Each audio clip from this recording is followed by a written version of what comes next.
नमस्कार दोस्तों, मैं वैभव कुंतल आपका स्वागत करता हूं। आज हम राजस्थान के आबा तंत्र ड्रेनेज सिस्टम को इतनी आसान और मज़ेदार तरीके से पढ़ेंगे कि नदियां भी कहेंगी वाह, हमें पहली बार कोई इतना अच्छे से समझा रहा है, कोई इतना अच्छे से पढ़ा रहा है। तो वीडियो को अंत तक ज़रूर देखें, क्योंकि आज पढ़ाई के साथ थोड़ा मज़ा भी होगा। बीच बीच में सुनाने के लिए मैं आप लोगों के लिए, मैं किसी से छोटा हूँगा, किसी के बराबर हूँगा, कुछ में छोटे होंगे। सब मेरे भाई हैं, कोई बड़े भाई, कोई छोटे भाई, कोई साथ के मित्र। तो शुरू करते हैं। बच्चों में से राजस्थान की कुछ नदियाँ समुद्र तक नहीं पहुँचती। क्यों? सोचो। क्योंकि उन्हें भी लगता है पेट्रोल बहुत महंगा हो गया है। और महंगी बात तो महंगा ही सब पैसा हो रहे हैं। तो शुरू करते हैं। राजस्थान का अब्बा तंत्र। तो अब्बा तंत्र में देखते हैं हम आंतरिक अब्बा तंत्र, अरब सागरीय अब्बा तंत्र, बंगाल की खाड़ी अब्बा तंत्र, खारे पानी की झीलें और मीठे पानी झीलें। राजस्थान में 5 प्रकार के अब्बा तंत्र हैं। जो अरावली पर्वतमाला है, ये भारत का नक्शा हुआ पूरे भारत का पूरा।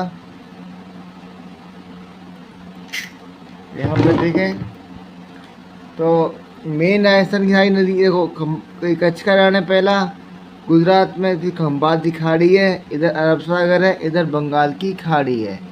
ऐसे याद रख लो इसको। तो ए बी लिखते, पहले ए बी शुरू करते हैं, ए बी सी लिखना शुरू करते हैं। तो ए आता है, फिर बी आता है, फिर सी और डी एस लिखते हैं ना। तो ए से अरब सागर हो गया, तो बी से बंगाली खाड़ी हो गया आपका।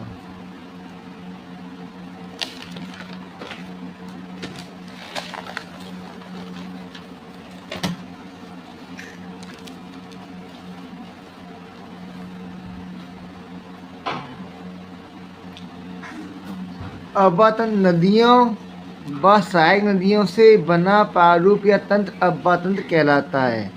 नदियाँ और सहायक नदियाँ आगे मिलती है, वो प्रारूप जो बनाती है, तंत्र बनाती है, उसे अब्बा तंत्र कहते हैं। जल ग्रहण तंत्र किसको बोलते हैं? जिन क्षेत्रों में नदी अपना जल बहा कर लाती है, उसे जल ग्रहण तंत्र कहते हैं। जल की दृष्टि से राजस्थान में देश का उपलब्ध सतही जल 1.16% है और सर्वाधिक चंबल नदी लेके आती है। सतही जल जो उपलब्ध है वो है चंबल नदी का, कितना है? 1.16% है। वैसे चंबल नदी इतनी पसंद क्यों है? थोड़ा दिमाग लगाइए। क्योंकि उसमें किताबों में भी जगह बना ली और फिल्मों में भी, और कोई पिक्चरों में आ गया और किताबों में आ गया, तो भाई तो उसका बहुत प्रसिद्ध हो ही जाएगा ना अपने आप।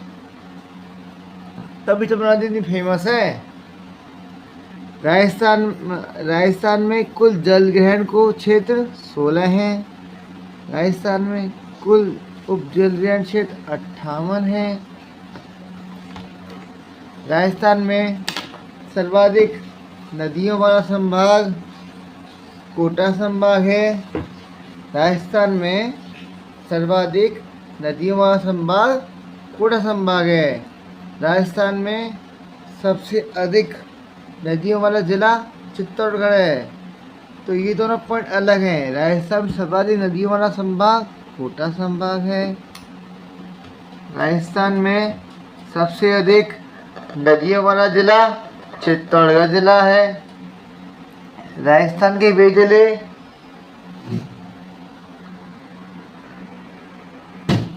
राजस्थान में सर्वाधिक नदियों वाला संभाग कोटा संभाग है। राजस्थान में सबसे अधिक नदियों वाला जिला चित्तौड़गढ़ है। राजस्थान के वे जिले जहाँ एक भी नदी नहीं बहती, बीकानेर, चूरू, फलौदी। राजस्थान के वे जिले जहाँ एक भी नदी नहीं बहती, बीकानेर, चूरू, फलौदी। राजस्थान की बारहमासी नदी चंबल माही। राजस्थान की बारहमासी नदी चंबल माही।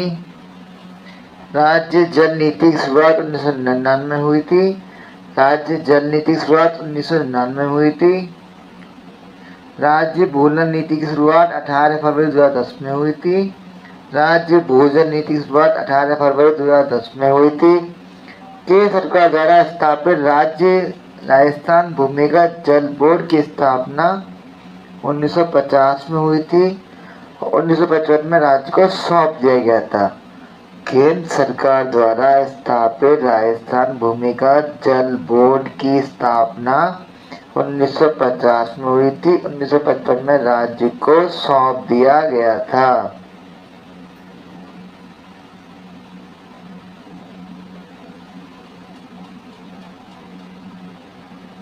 राज्य का अपातंत्र। राज्य में 3 प्रकार के अपातंत्र हैं। 3 अपातंत्र: आंतरिक अपातंत्र, अरब सागरीय अपातंत्र, बंगाली खाड़ी अपातंत्र पाया जाता है राजस्थान के अंदर। तो सबसे बड़ा भाग है वो आंतरिक अपातंत्र का है 60%। अब अरब सागरीय अपातंत्र का 16% है और बंगाली खाड़ी का अपातंत्र है वो 24% है हमारा। तो हमारी ज्यादातर नदियां राजस्थान में विलुप्त हो जाती हैं क्योंकि पेट्रोल महंगा हो गया है ना वो पहुंचती नहीं है समुद्र तक। तो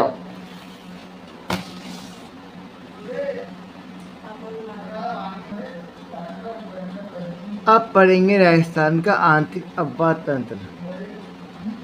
अब तक हमने राजस्थान के अपातंत्र की मूल बातें समझ ली हैं।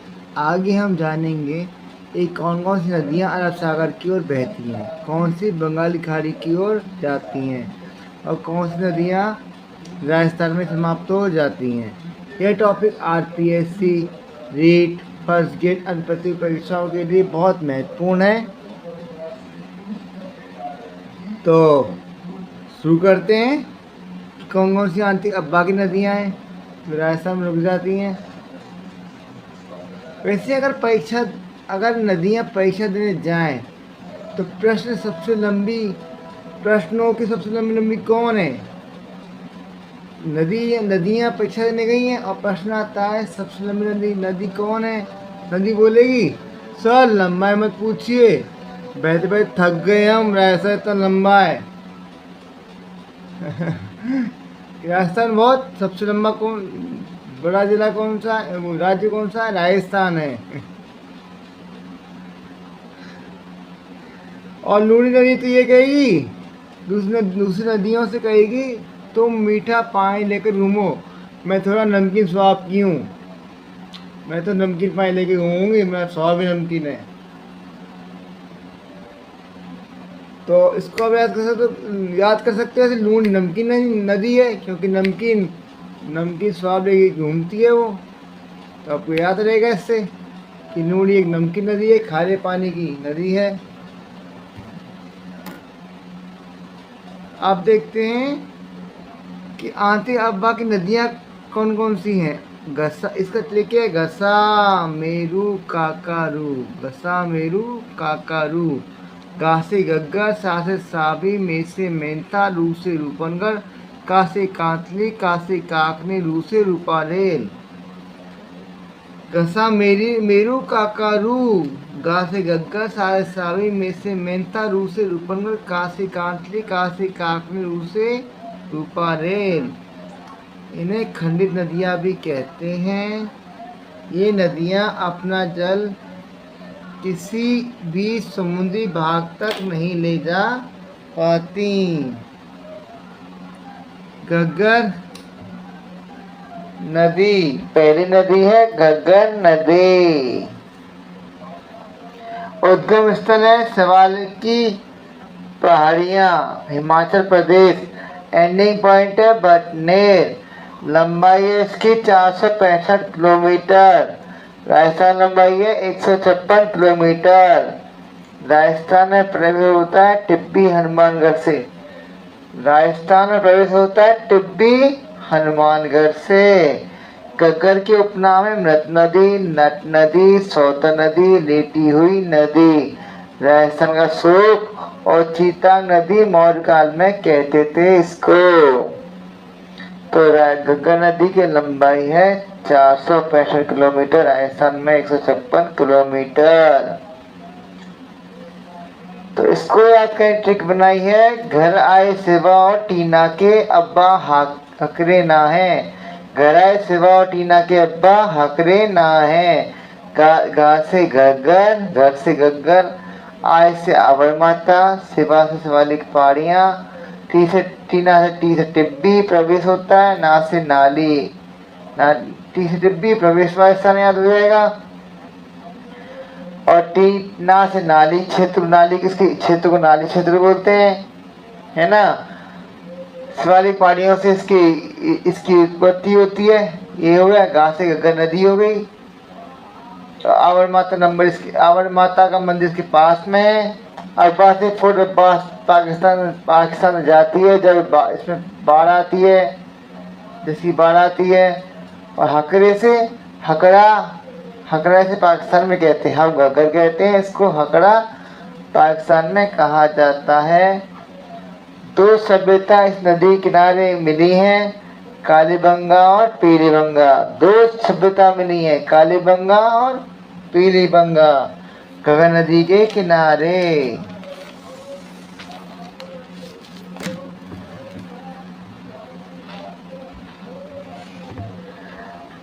अब है अगली नदी है राजस्थान का आर्थिक आबा तंत्र में अगली नदी है कांतली नदी।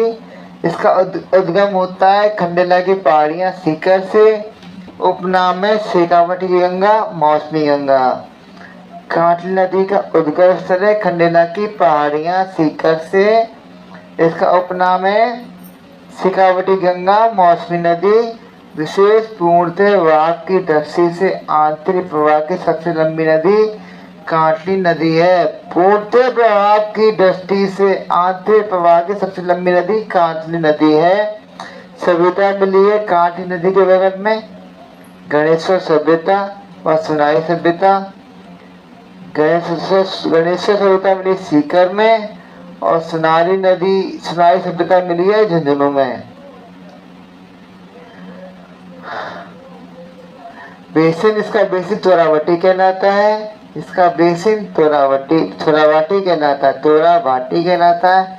ये नदी झुंझुनू के दो भागों में, ये नदी झुंझुनू को दो भागों में बांटती है। काटती में काटती है किसको, झुंझुनू को दो भागों में। अगली नदी है रूपनगढ़ नदी। इसका उद्गम है सलेमाबाद की पहाड़ियां। रूपनगढ़ी नदी का उद्गम है सलेमाबाद की पहाड़ियां किशनगढ़ से। यह नदी सावर झील में गिरती है। इसके किनारे नेबाग संप्रदाय के प्रधान पीठ है। रूपनगढ़ नदी सावर झील में गिरती है। इसके किनारे निम्बाग समुदाय के प्रधान पीठ है रूपनगढ़ नदी किनारे। अगला है रूपाली नदी। उद्गम होता है उदयनाथ की पहाड़ियां थानागाजी अलवर से। रूपाली नदी का उद्गम है उदयनाथ की पहाड़ियां थानागाजी अलवर से। कुशलपुर भरतपुर में विलुप्त हो जाती है। कुशलपुर उदयपुर में विलुप्त होती है। उपनाम है लसावरी नदी और बरा नदी। उपनाम है लसावरी नदी और बरा नदी। इसे आप रूल से याद कर लो।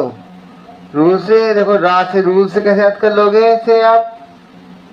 रूल से रूपाली नाम है इसी नदी का, और अगला दूसरा नाम है लसावरी नदी या बरा नदी। सावर झील में गिरने वाली नदियां खारू, मेहता, खादूसा। सावर झील में गिरने वाली नदियां हैं खारू, मेतु, खादूसा। खारू मेतु खादूसा। खा से खारी, रू से रूपनगढ़, में से मेंता, मीणा, मनता, खा से खंडेला और सा से सांभर। तो सांभर में गिरने वाली नदियां हैं खारी, खंडेला, रूपनगढ़, मेंता, ये नदियां हैं 4। दोबारा बोलो। खारी खंडेला मेथा रूपनगर, खारी खंडेला मेथा रूपनगर नदियां सांभर में गिरने वाली 4 नदियां हैं।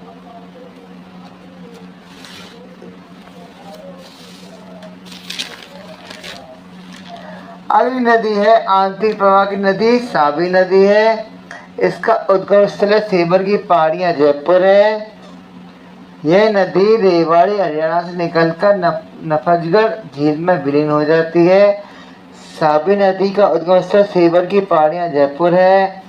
सभ्यता है जोधपुर सभ्यता, कोटपुल्टी बहरोड में पाई जाती है। साबी नदी के किनारे जोधपुर सभ्यता पाई गई है। इस पर अकबर ने बांध बनाने का प्रयास किया था साबी नदी के ऊपर।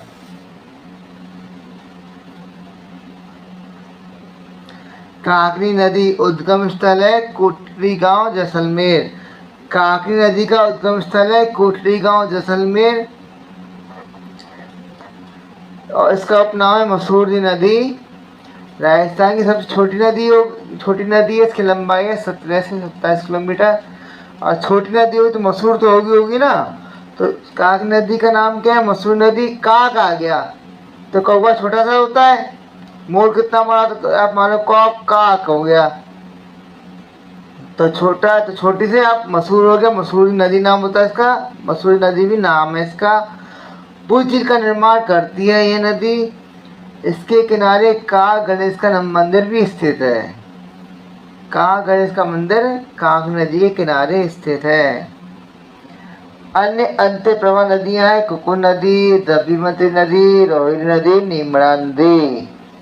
अन्य अंत्य प्रवाही नदियां हैं कुकुंड, द्रव्यवती नदी, रोहिणी नदी, नीमड़ा नदी।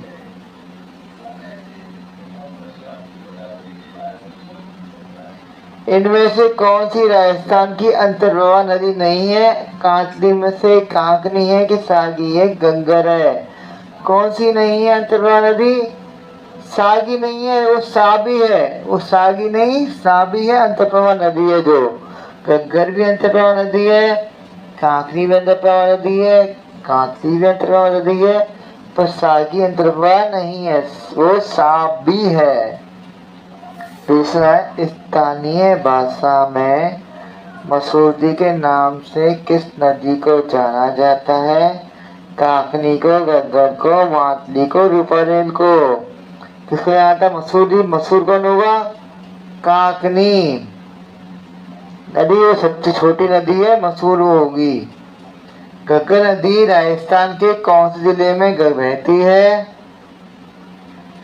गंगा नदी राजस्थान के कौन से जिले में बहती है? गंगानगर और हनुमानगढ़ में बहती है गंगा नदी। गंगा नदी के अब्बा क्षेत्र को किस नाम से जाना जाता है? नालिया पार। गंगा नदी के अब्बा क्षेत्र को किस नाम से जाना जाता है? नालिया पार।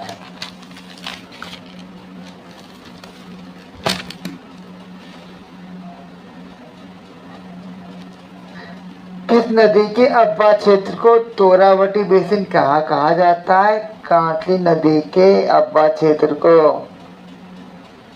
किस नदी के अब्बा क्षेत्र को तोरावटी बेसिन कहा जाता है? कांटली के नदी के बेसिन को। सावा झील में निम्न में से कौन सी नदी नहीं बहती? डाई, रूपनगर, मेहता, खंडेला। तो हमने 4 पढ़ी थी, मेहता, रूपनगढ़, खारी, खंडेला। डाई नहीं कौन सी है? खारी है वो। तो डाई नदी नहीं बहती, सावर झील में नहीं गिरती। इनमें से राजस्थान में कौन से जिलों में नदी नहीं है? बीकानेर, चूरू, फलौदी। बीकानेर, चूरू, फलौदी में कोई नदी नहीं बहती। आपका लास्ट और अंतिम प्रश्न है जो कि नदियों में संबंधित गलत तथ्य को बताइए। कौन सा गलत कथन है? सर्वाधिक नदियों वाला जिला चित्तौड़गढ़ है, ये बिल्कुल सही है। सर्वाधिक नदियों वाला संभाग कोटा है, बिल्कुल सही है। न्यूनतम नदियों वाला संभाग बीकानेर, एकदम सही है। न्यूनतम नदियों वाला जिला सवाई माधोपुर ये नहीं है। न्यूनतम नदियों वाले जो वो सवाई माधोपुर नहीं है, जिसमें एक भी नदी नहीं है, वो जिले हैं बीकानेर, चूरू और फलौदी। सवाई माधोपुर इसका उत्तर नहीं है, तो ये इसका उत्तर इसके क्वेश्चन के हिसाब से सही है, ये गलत कथन है हमारा। तो दोस्तों आज हमारे राजस्थान की अवतरण को आप आसान भाषा में समझाए हमने। अगर वीडियो पसंद आया तो लाइक करें, चैनल को सब्सक्राइब करें और अपने दोस्तों के साथ शेयर करें। मिलते हैं अगली क्लास में नए टॉपिक के साथ। तब तक याद रखिए पढ़ाई भी ज़रूरी है और मुस्कुराना भी ज़रूरी है। धन्यवाद आपका। जिस तरह लगातार नदियाँ बहती रहती हैं उसी तरह आपकी तैयारी भी लगातार चलती रहनी चाहिए, सफलता ज़रूर मिलेगी। धन्यवाद। मैं आपका वैभव कुंतल।